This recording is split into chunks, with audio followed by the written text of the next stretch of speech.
Good morning. Well, another round of profit taking is on the cards for the Australian share market today, following what happened on Wall Street overnight, where US stocks retreated from their record levels, ending their six-day winning streak on news that the deadly coronavirus, which has killed 6 people apparently in China, has now spread to the US, Thailand, South Korea, Japan and Taiwan.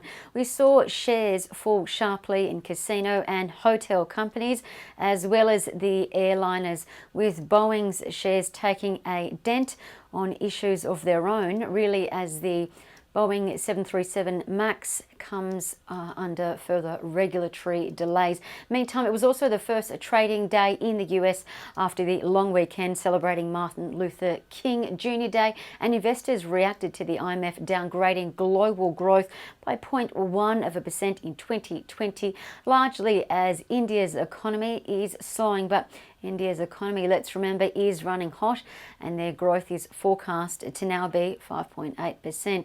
And even though global growth forecast ticked higher than last year's 2.9% recorded growth, the IMF's chief economist said the projected recovery in global growth remains uncertain, but the IMF said the US-China trade deal being inked is positive, as we should see the trade and manufacturing activity bottom out. Looking at markets, the Aussie share market futures are currently suggesting a dip of 2 points at the open. Remembering yesterday we lost 0.2%, ending that 5-day winning streak before closing at 7,066 points.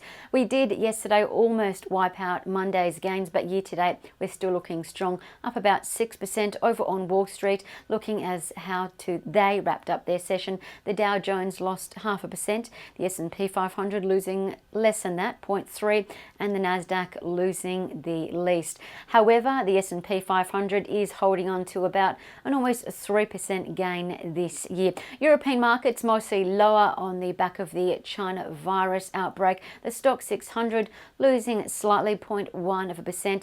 The CAC down 0.5%. The German DAX going the other way, rising ever so slightly. In Asia, a completely different story, as Hong Kong's markets fell almost 2% lower, as Moody's cut their rating for the city to AA3 from AA2, while China's short-term policy interest rate remained on hold at negative 0.1% as expected. Meantime, China's Shanghai comp lost 1.4%.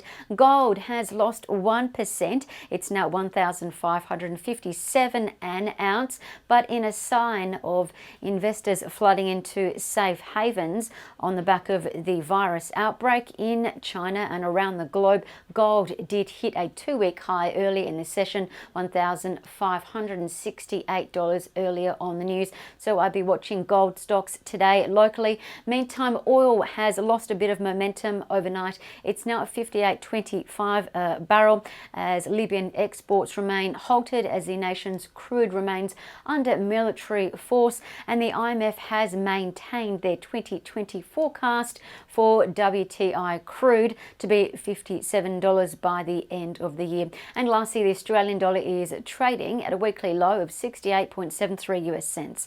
Have a great day and happy trading.